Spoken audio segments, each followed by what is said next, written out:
кутман күн.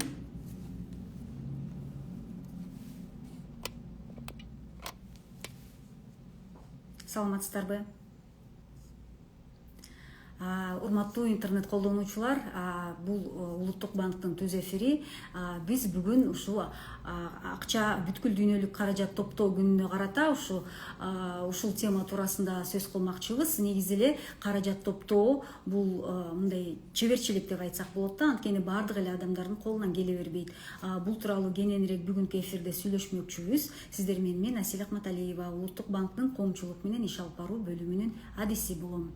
1 мүнөттөн кийин бизге спикерибиз түз байланышка кошулмакчы. Андыктан суроолоруңузду даярдап туруңуздар, алыстабаңыздар.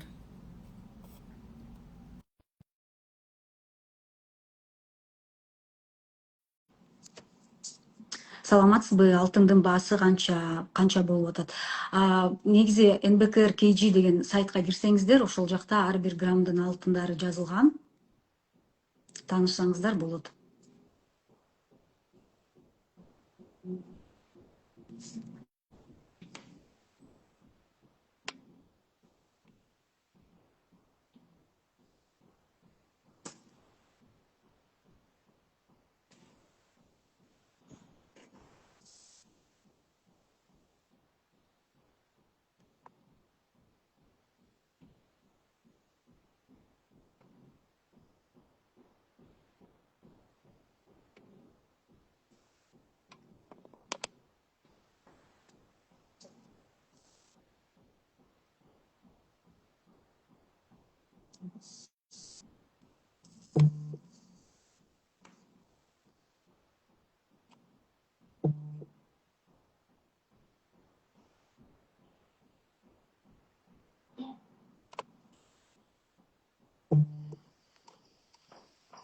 Саламатсызбы?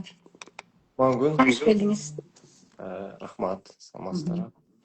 Анда буга чейин дагы анонс кылып кетти элем. Ошо биздин бүгүнкү темабыз бүткүл дүйнөлүк каражат топтоо күнүнө арналат. Негизи эле биз бүткүл дүйнөлүк каражат күнүн 31 октябрда белгилейбиз. Бирок ошого чейин кандай даярдыктар болуп жатат? Бизге бүгүн Кубаныч Мусаралиев, Улуттук банктын финансылык сабаттуулук тобунун жетекчиси айтып бермекчи.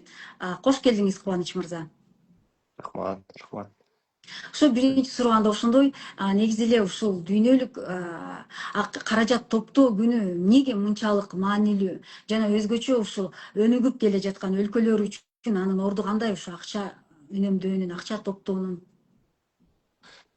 Негизи ушул майрамдын тарыхына карасак, бул майрам дүйнөдө 100 жылдан ашык жылдан бери майрамдап келет. Ошол эле мисалы Италия мамлекетинде 1924-жылы ушу банкирлердин мындай чогулушунда ушул күндү белгилөө майрам катары белгилөө чечим кабыл алынган. Ошондон бери бул дүйнөдө белгиленип келет. Кыргызстанда болсо 2015-жылдан бери бул майрамда башталган. Демек бир 90 жылдан кийин дегендей бизге келиптир. Андай болсо дагы ошо 10 жылдын ичинде мындай жыйынтыктарды карасак, бир топ мындай каражат топтоонун ошо банктарда депозиттердин, ошо физикалык жактардын депозиттердин көлөмүн карасак, бул 1,4 эседей өскөн да, мисалы ушул эле 10 жылдын ичинде. Демек, кандайдыр бир эффект бар. Анан мындай карасак, ар бир адамдын өзүнүн жашоосунда дагы балким ошо каражат топтоонун маанилүүлүгүн, акчага болгон мамилесин өзгөртүү дагы мындай актуалдуу болуп, негизи эле мурунтадан эле бул актуалдуу болуп келген. Демек, балким биздин жарандар дагы аны жакшыраак түшүнүп, ошого көңүл буруп, ишке мындай аракеттерин жасап жаткандыгын дагы белгилейт.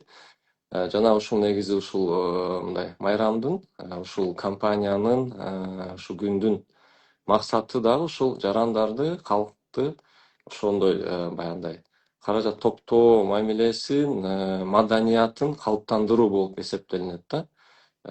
Ошого бул дагы мындай маанилүү болуп эсептелинет. Жана ошол өнүккөн өлкөлөрдөн дагы ушундай мисал алып биз ушундай кампанияны өткөрүп келе жатабыз. Мгм.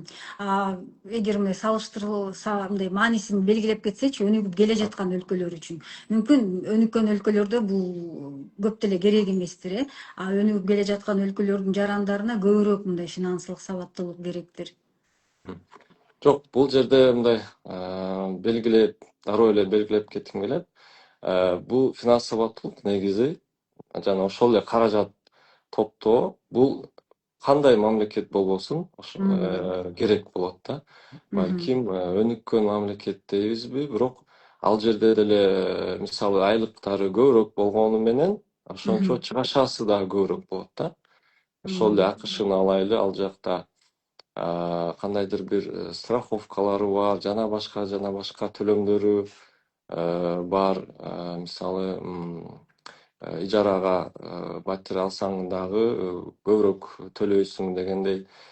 Демек, балким бизде Кыргызстанда жашап жашап деле акчаны көбүрөөк топтогондор деле болушу мүмкүн дейм да.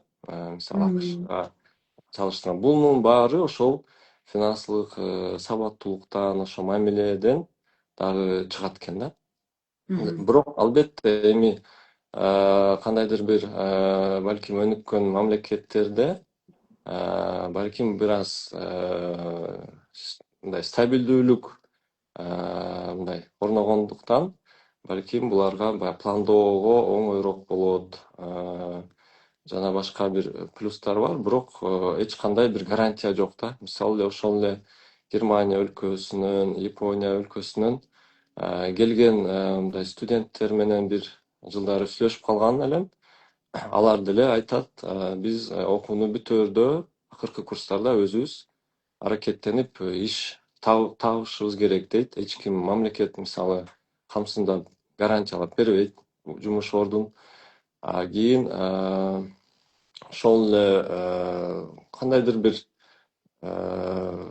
эми ижарага ипотека мисалы үй алабы, эме алат, ошонун баарын алат, төлөйт, то есть баардыгын пландаштырат. Бирок алардын өзгөчөлүгү мисалы жаш кезинен эле ошо иштеп баштаганда эле алар ошол мисалы пенсияга мындай даярдык көрөт экен да. Ар бир кирешесинен канча бир аз дегенде 20% топтоп мына өзүңүздөр деле көрүп жатасыздар болуш керек. Биздин өлкөдө канча деген көп туристтер келип жатат. Арасынан мындай байкаганым мындай ошол Европа өлкөсүнөн, Япониядан да көп туристтер келет. Алардын баягы жаштары мындай улуураак муундагы адамдарды көрөм. Жана мисалы алар мындай пенсияга чыгып саякаттап жүргөнүн дагы мындай сүйлөшүп калсам айтат эле да. Демек булар ошол акчасын топтоп кийин дүйнө жүзүн кыдырып, эс алып мындай жүргөнүн байкайм да. Мгм. Түшүнүктүү.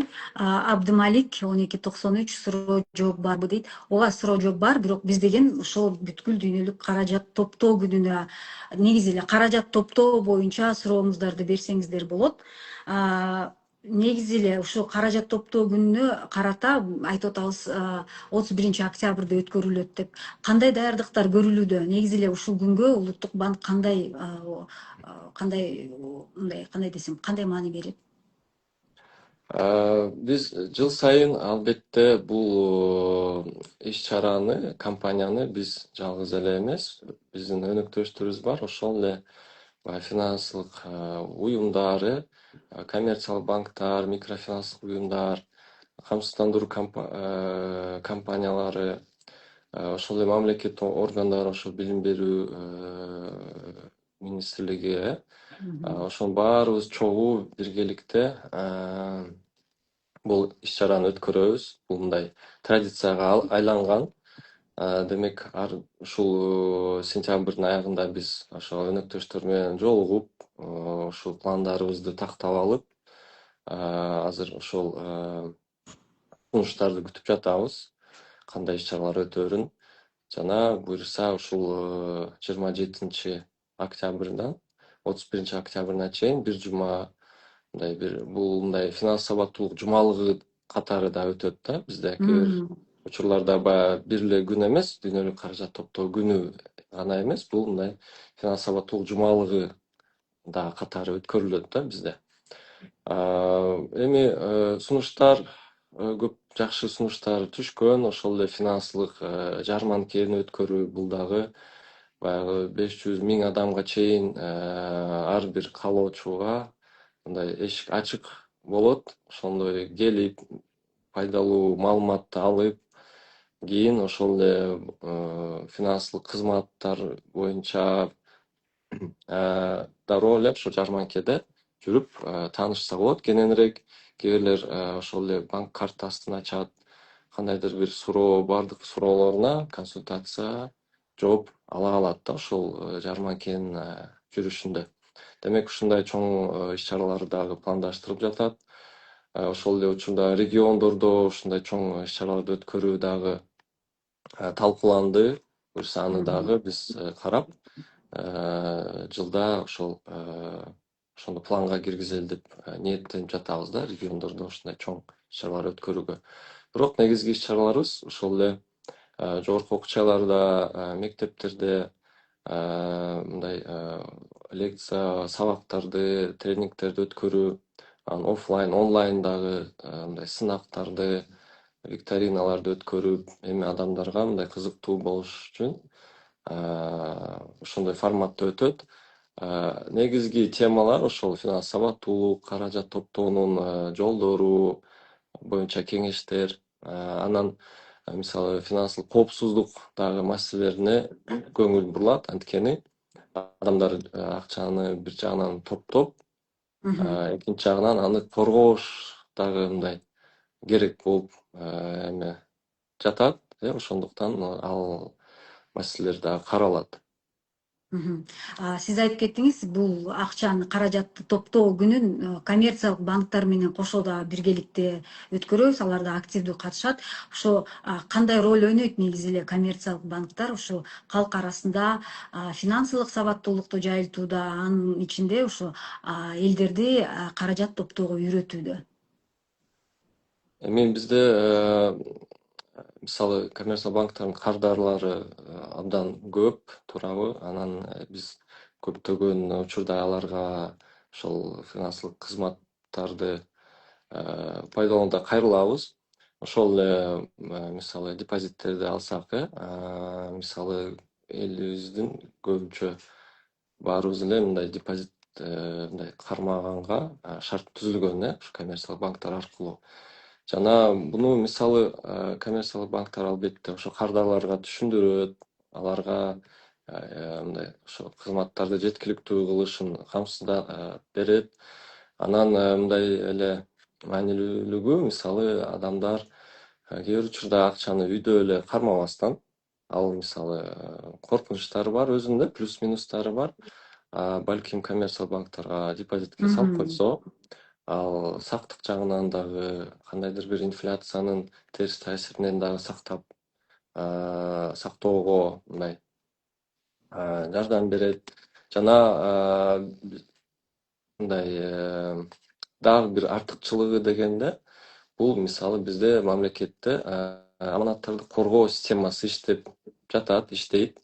Атайын мыйзамдары бар, атайын агентство бар, уюм бар. Ошол мисалы ар бир жарандын 1 миллион сомго чейин салынган аманаттары, депозиттери бул мамлекет тарабынан корголгон. Демек, кандайдыр бир эми мындай карасак, биздин банк система туруктуу болуп эсептелинет, бирок эң эле мындай кандайдыр бир учур болуп калса, ар бир жаран ошо миллион сомго чейин акчасын кайта ала алат деп ишенич бар да, 100% мындай гарантия бар.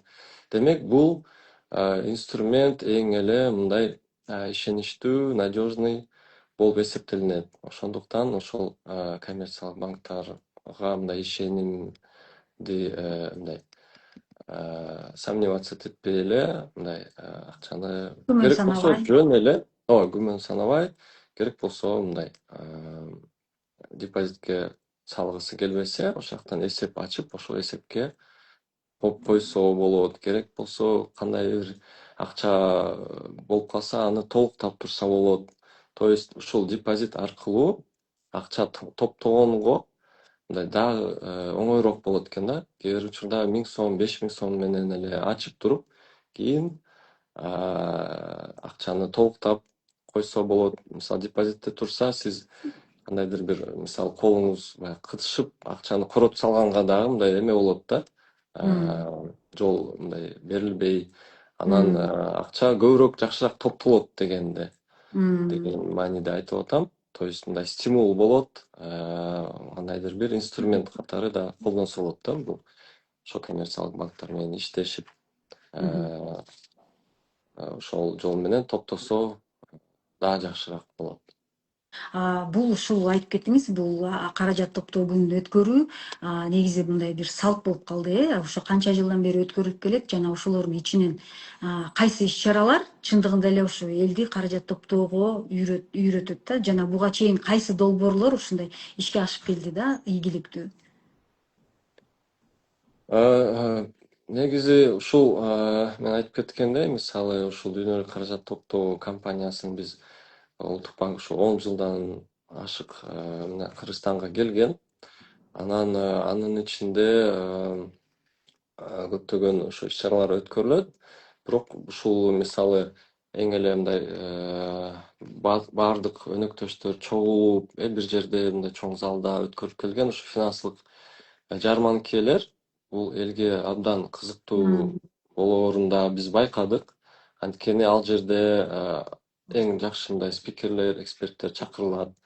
Кийин коммерциялык банктар дагы өзүнүн кандайдыр бир белектерин берип, кандайдыр бир дароо мындай жакшы консультацияларын бере алат.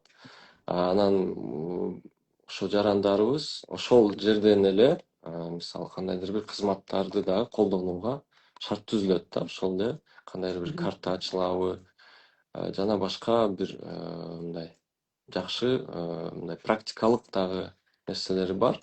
Демек, ошол биздин байкашыбыз боюнча ушундай иш-чаралар жарандарыбызга көп жагат экен. Ошондуктан биз муну мисалы бир жылда бир өткөрүп келчү элек, бирок бир жылда 2 жолу өткөрүүнү мындай чечип, ошого аракеттенип жатабыз.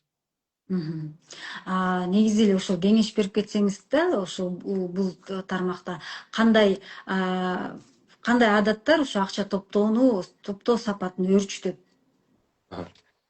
Эң башында бул акчаны кайсы максатка топтоп жатам деп ошо максаттарды аныкталышыбыз керек экен. Демек, максатсыз, плансыз мисалы айтып коет го, кээ бирде баягы канча бат чуркаба, бирок кайсы багытта чуркабаса, багытты аныкталыш керек экен да.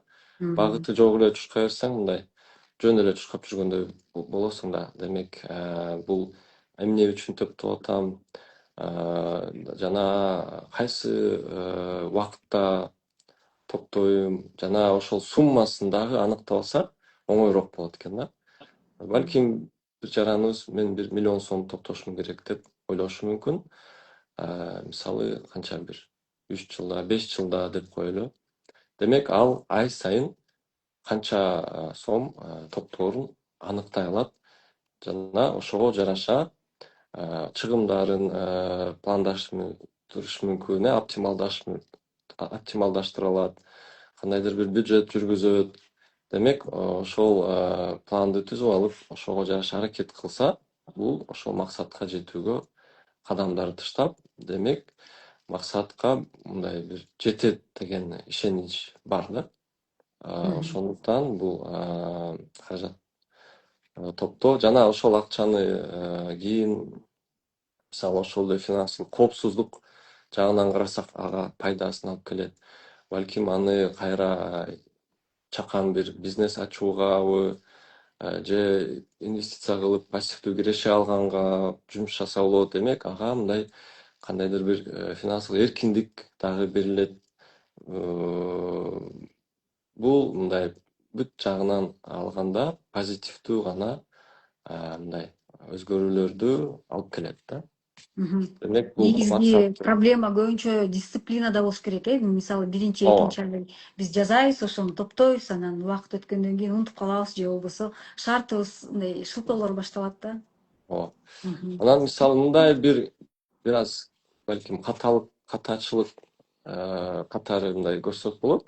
Көбүнчө биз акчаны алып туруп башында коротуп, анан калганын топтойбуз деп ойлойбуз да. А балким калбай деле калат, наоборот, карызга батып кетебиз, коротуп салабыз дегендей.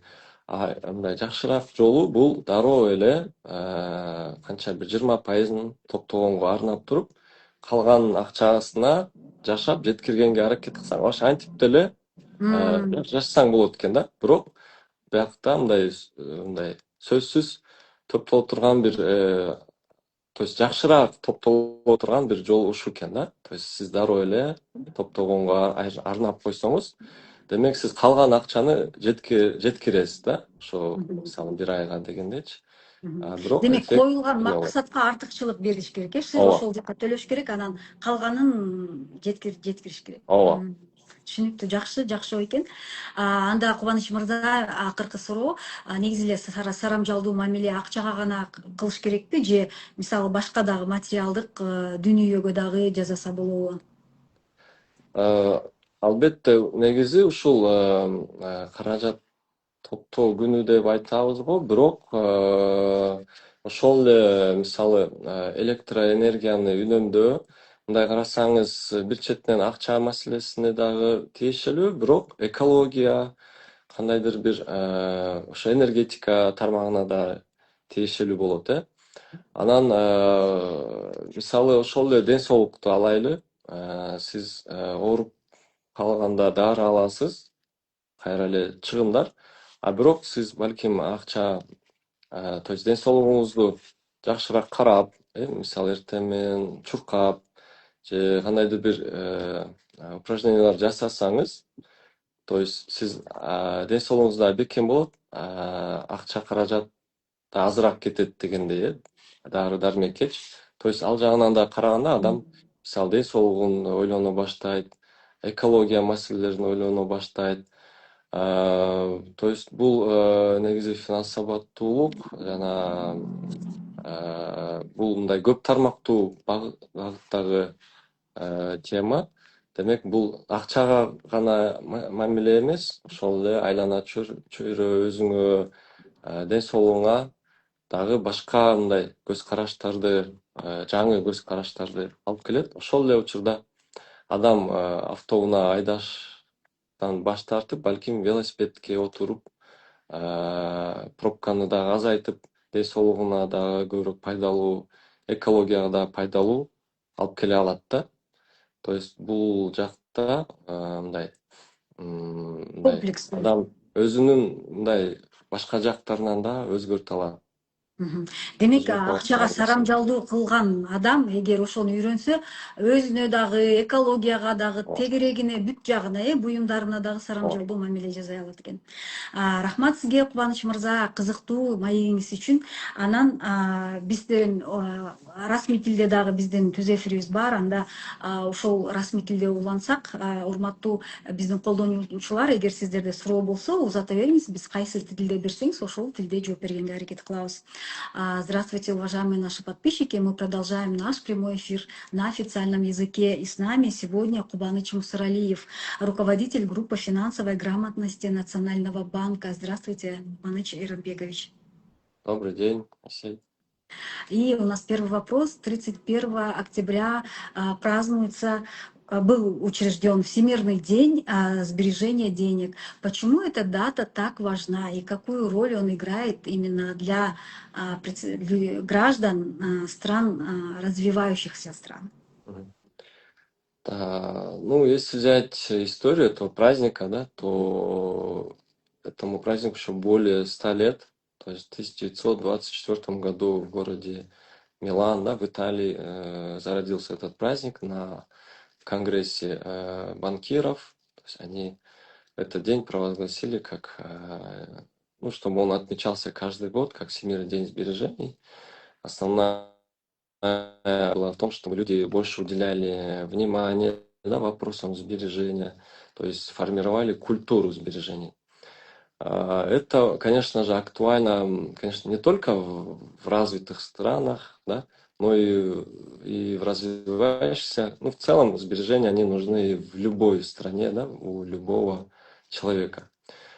Почему? Потому что сбережения, во-первых, это как бы ваша финансовая свобода, ваша финансовая безопасность. Во-вторых, это как бы возможности, не знаю, пассивного дохода и других, да, вот, к примеру, вы можете открыть там бизнес, ну или как минимум сбережения нужны для совершения более крупных покупок, которые мы не сможем как бы сразу же купить, да. Поэтому этот вопрос очень актуален во всем мире.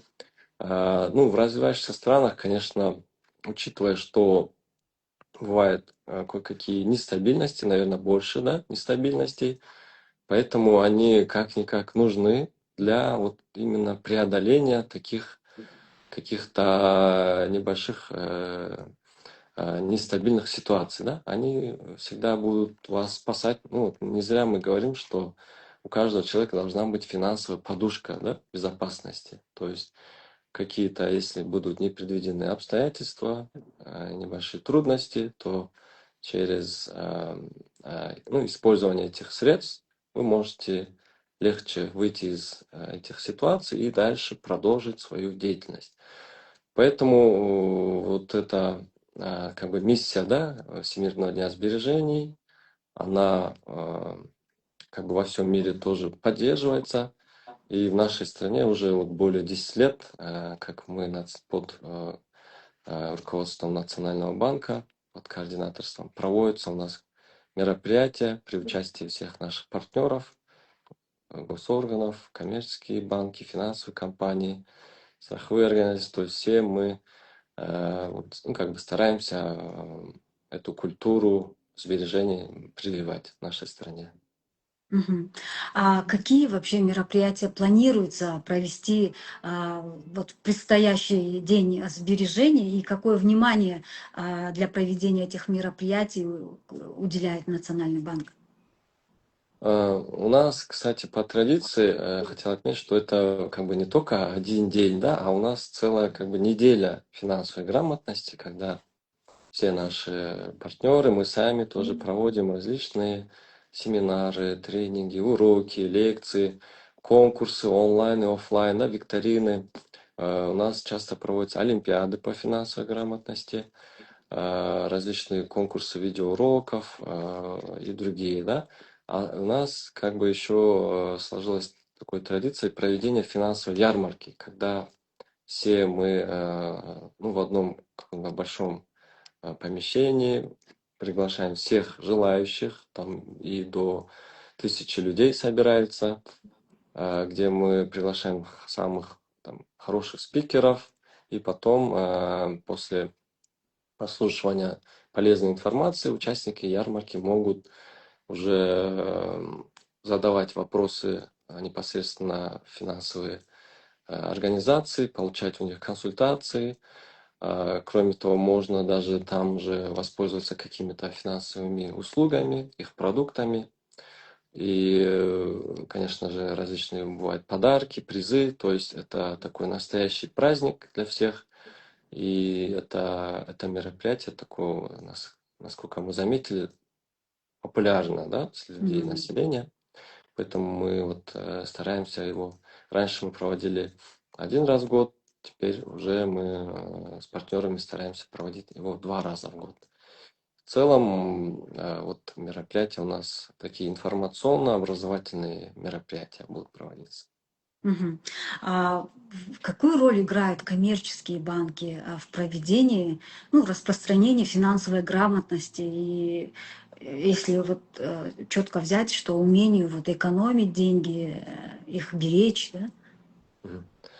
Ну, коммерческие банки, конечно же, в первую очередь консультируют всех вот, клиентов, всех граждан, да, которые к ним приходят по всем своим продуктам, финансовым продуктам. И в целом то, что они ну, предлагают там, депозиты, да, это тоже их вклад как бы в повышение финансовой грамотности, потому что как бы людям, чем хранить наличными, да, иногда, может быть, лучше будет, если они положат деньги на депозит, потому что это более сохранно, и плюс какие-то негативные последствия инфляции, влияния, да, инфляции тоже это снижается.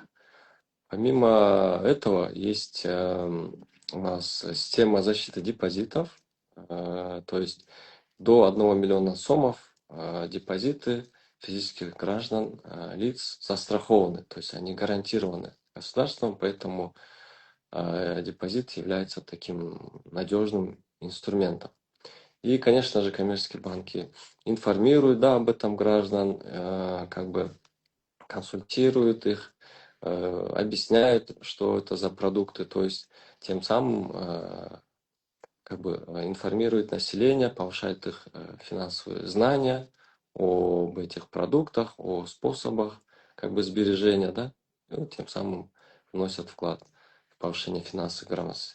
Ну, помимо того, что мы вот проводим 2 раза в год такие широкомасштабные кампании, некоторые коммерческие банки, они и круглый год проводят в своих филиалах лекции, ну, дни открытых дверей, различные, различное информирование, да, постоянное информирование. То есть тем самым, конечно же, очень много до населения доводится, разъясняется, объясняется, поэтому как бы мы в целом видим и рост, да, депозитов физических лиц за вот последние 10 лет он вырос более чем в 4 раза.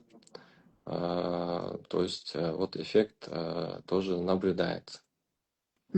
Получается, экономия денег или сбережение, да, средств — это полезный такой не только для коммерческих банков, но и для граждан, да. Они Да, тоже не теряют в инфляции, да, могут да.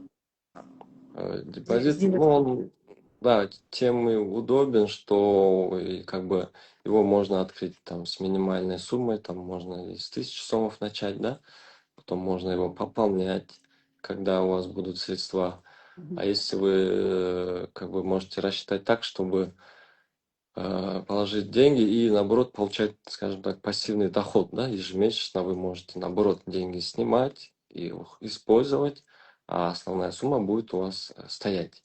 То есть в конце срока вы все равно получите ваши вложенные деньги. И в целом он очень такой удобный Мгм. инструмент начать. Кубаныч Иратбекович, скажите, пожалуйста, а какие привычки помогут людям экономить деньги, экономить, сберечь, Мгм. удвоить? Ага. Ну, да, для начала как бы есть два пути, да, скажем так, приумножить их. Это либо вы сокращаете доходы, либо вы увеличиваете, то есть сокращаете расходы, либо вы увеличиваете доходы. Но есть еще третий способ, вы делаете и то, и другое одновременно, да? То есть вы можете и сразу же стараться снизить расходы, оптимизировать их, плюс в это же время старайтесь увеличивать доходы, и это будет, скажем, такой двойной эффект, да? Но в целом вот сбережения, они учат людей быть рациональными, да? То есть у каждого человека есть нерациональные расходы.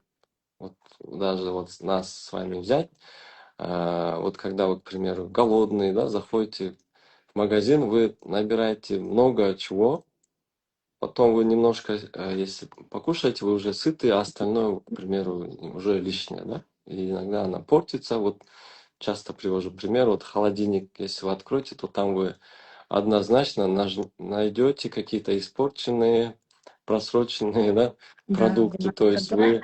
вы, да, как бы не, человек, конечно, не может быть 100% рациональным, но хотя бы вот сбережения, они вот, скажем так, напоминают, да, людям, что нужно быть более рациональным, да. И еще, конечно же, зависит от ваших целей. К Мгм. примеру, ваша цель там купить квартиру или там машину, да. Если вы определите, что вы хотите, да, какую квартиру, какую машину, и определите его стоимость, и за сколько по времени вы хотите его, ну, это ваше желание нужно превратить в финансовую цель. Или просто сколько денег, да, я хочу Да, заработать. или да, просто сумму, да, к примеру, не просто копить, а Мгм. именно определить уже сумму, то уже вы сможете составить финансовый план, к примеру, сколько вы будете откладывать денег, да, и уже если придерживаться этого плана, то вы уже делаете шаги для его достижения. При этом есть еще такой способ, который упрощает, да, скажем так, то есть обычно мы как делаем? Сначала мы тратим, и потом то, что остается, думаем направить на сбережения. Но иногда этого может не остаться, да?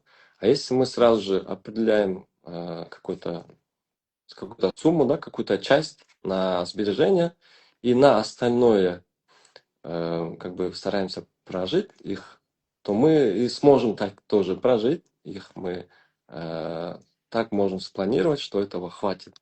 И тогда вот сокращаются наши какие-то нерациональные вещи, да, траты, и то есть больше остается на сбережения.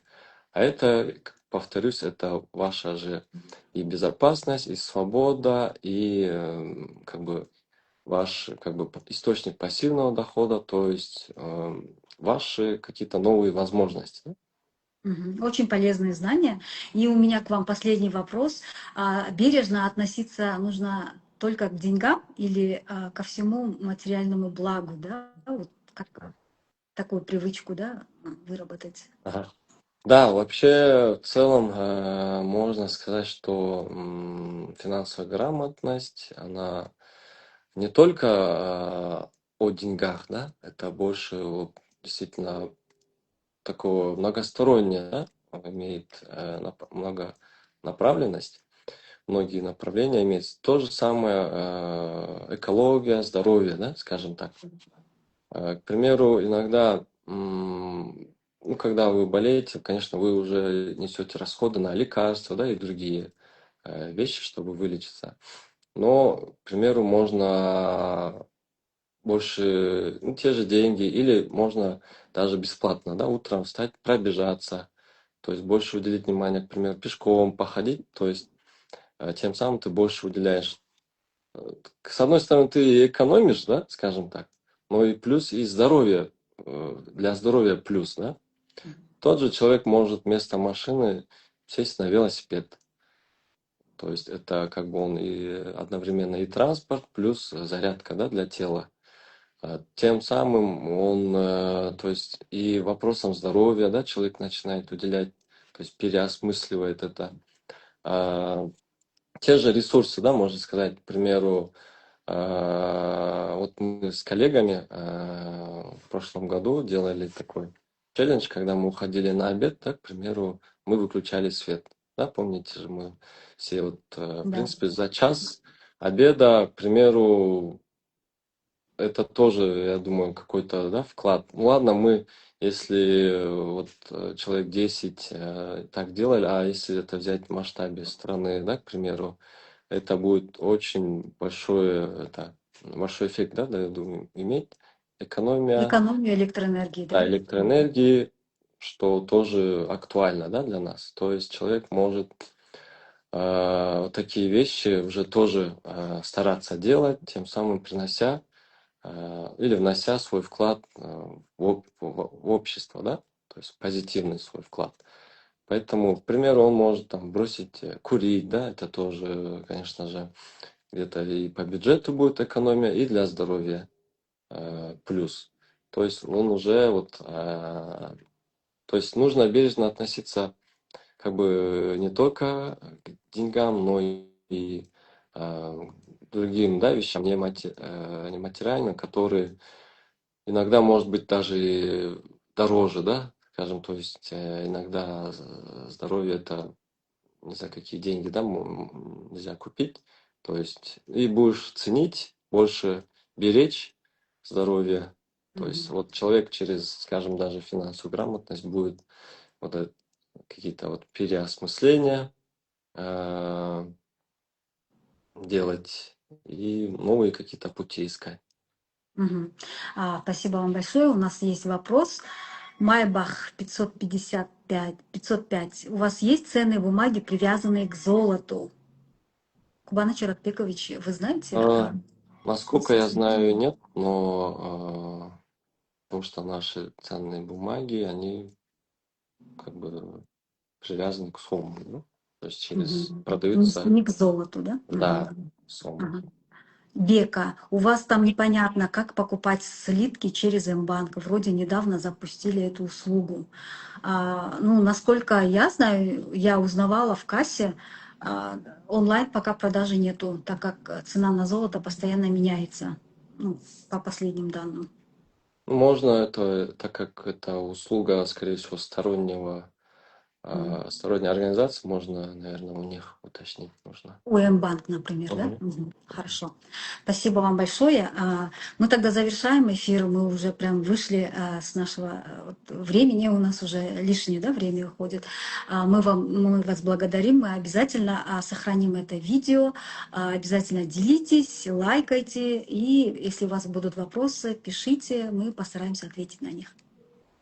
До свидания. До свидания.